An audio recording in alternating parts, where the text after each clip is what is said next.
नमस्कार दोस्तों, आज 2 जुलाई दिन गुरुवार बात करते हैं आज की ताज़ा खबरों की, आज की बड़ी खबरों की।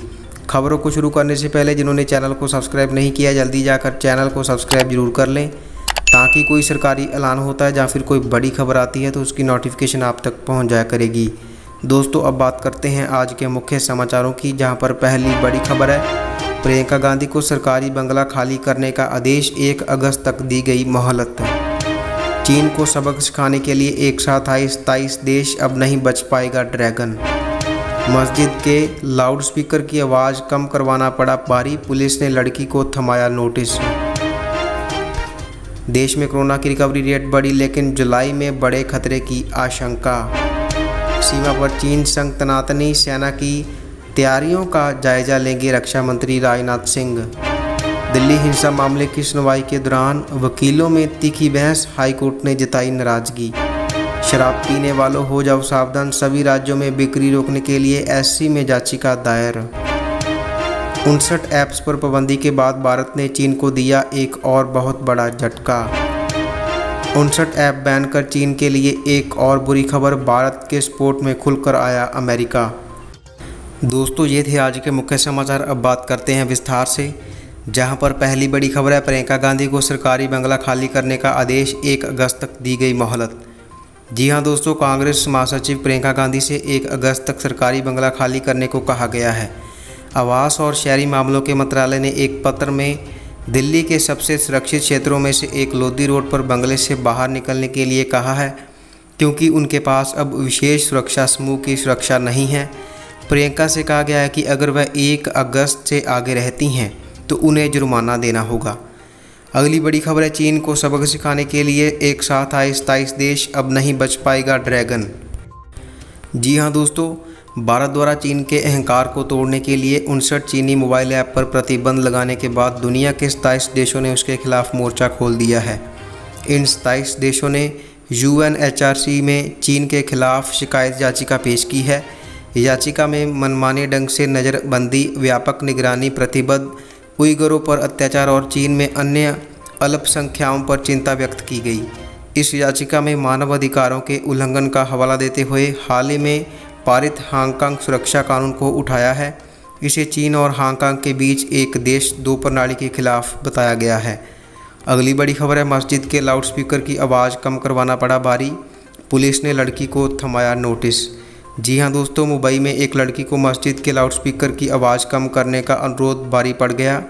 लड़की का आरोप है कि पुलिस ने मस्जिद प्रबंधन को समझाने की बजाय उसे ही नोटिस दे दिया। इस मामले में अब राजनीति होने लगी है। सोशल मीडिया पर 24 जून का एक वीडियो तेज़ी से वायरल हो रहा है, जिसमें एक लड़की के साथ कुछ लोग बहस और झड़प करते दिखाई दे रहे हैं।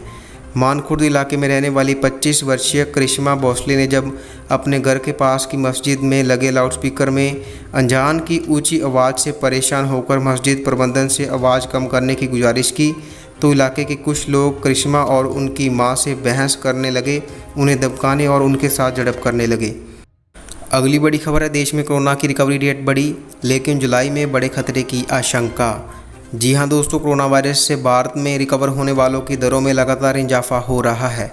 अब कोरोना का रिकवरी रेट 59.43% हो गया है, यानी एक्टिव मामलों की तुलना में 1,27,864 ज़्यादा मरीज कवर हो गए। पिछले 24 घंटे में ही 13,197 मरीज कोरोना संक्रमण से मुक्त हो गए। देश में कुल 3,47,978 मरीज ठीक हो चुके हैं। अगली बड़ी खबर है सीमा पर चीन संग तनातनी, सेना की तैयारियों का जायजा लेंगे रक्षा मंत्री राजनाथ सिंह। जी हां दोस्तों, पूर्वी लद्दाख में भारत और चीन के तनाव के बीच रक्षा मंत्री राजनाथ सिंह शुक्रवार को लद्दाख के दौरे पर जाएंगे। उनके साथ और army chief general Manoj Mukund Naravane भी होंगे। इस दौरान वह सीमा पर सेना की तैयारियों का जायजा लेंगे। मीडिया रिपोर्ट्स के मुताबिक रक्षा मंत्री राजनाथ सिंह लद्दाख दौरे के दौरान गलवान घाटी की हिंसा में घायल सैनिकों से भी मुलाकात करेंगे। जनरल नरवणे एक हफ्ते पहले भी लेह लद्दाख का दौरा कर चुके हैं। अगली बड़ी खबर है दिल्ली हिंसा मामले की सुनवाई के दौरान वकीलों में तीखी बहस, हाईकोर्ट ने जताई नाराजगी।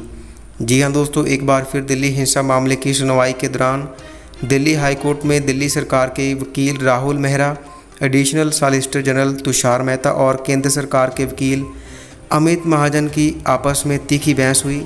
दिल्ली हाई कोर्ट ने कहा कि हर बार आप लोग यहाँ आते हैं और बहस करते हैं कि कौन दिल्ली पुलिस को रिप्रेजेंट करेगा, ऐसे कोर्ट का समय बर्बाद होता है। केंद्र सरकार के वकील अमित महाजन और एडिशनल सॉलिसिटर जनरल अमन लेखी एलजी का लेटर लेकर कोर्ट में आए कि इस मामले में वो वकील हैं या नहीं।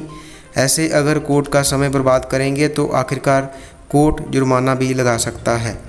अगली बड़ी खबर है, शराब पीने वाले हो जाओ सावधान, सभी राज्यों में बिक्री रोकने के लिए एससी में याचिका दायर। जी हाँ दोस्तों, सुप्रीम कोर्ट में सभी राज्यों में शराब की बिक्री पर रोक लगाने की मांग को लेकर याचिका दायर की गई है। याचिका में कहा गया है कि कोरोना संकट में जब से शराब की बिक्री शुरू हुई है तब से कोरोना के मामलों में तेज़ी में बढ़ोतरी देखी गई है, इसलिए शराब की बिक्री पर तत्काल प्रभाव से रोक लगाई जाए। अगली बड़ी खबर है, 59 ऐप्स पर पाबंदी के बाद भारत ने चीन को दिया एक और बहुत बड़ा झटका। जी हाँ दोस्तों, 59 चीनी ऐप्स पर बैन लगाने के बाद भारत सरकार ने चीन के खिलाफ एक और बहुत बड़ा फैसला लिया है। केंद्रीय मंत्री नितिन गडकरी ने एक बयान में कहा कि भारत चीनी कंपनियों को राजमार्ग परियोजनाओं में भाग लेने की अनुमति नहीं देगा। ऐसे में कोई भी चीन की कंपनी हाईवे प्रोजेक्ट के लिए आवेदन नहीं कर सकती है। अगली बड़ी खबर है, 59 ऐप बैन पर चीन के लिए एक और बुरी खबर, भारत के स्पोर्ट में खुलकर आया अमेरिका। जी हाँ दोस्तों, भारत सरकार ने लद्दाख में लाइन ऑफ एक्चुअल कंट्रोल पर जारी विवाद के बीच चीन के टिकटॉक, हेलो समेत 59 ऐप को बैन कर दिया है। वहीं अब अमेरिका में भी वीडियो और शेयरिंग ऐप्स को देश की सुरक्षा के लिए रिस्क बताया जा रहा है। भारत ने चीन के 59 ऐप पर प्रतिबंध लगाते हुए कहा कि वह देश की संप्रभुता, अखंडता और सुरक्षा के लिए खतरा थे। इसी बीच रिपब्लिकन सीनेटर जॉन कार्नी ने कहा, भारत और चीन के टकराव के बीच भारतीय सरकार ने टिकटॉक और दर्जनों चीनी ऐप पर प्रतिबंध लगा दिया है। दोस्तों, ये थी आज की ताज़ा और बड़ी खबरें। हम रोजाना हाजिर होते हैं ऐसी ही ताज़ा और बड़ी खबर के साथ। कृपया जिन्होंने चैनल को सब्सक्राइब नहीं किया जल्दी जाकर चैनल को सब्सक्राइब जरूर कर लें, ताकि कोई सरकारी ऐलान होता है या फिर कोई बड़ी खबर आती है तो उसकी नोटिफिकेशन आप तक पहुंच जाया करेगी। इसी के साथ खबरों का ये बुलेटिन अब खत्म होता है। धन्यवाद।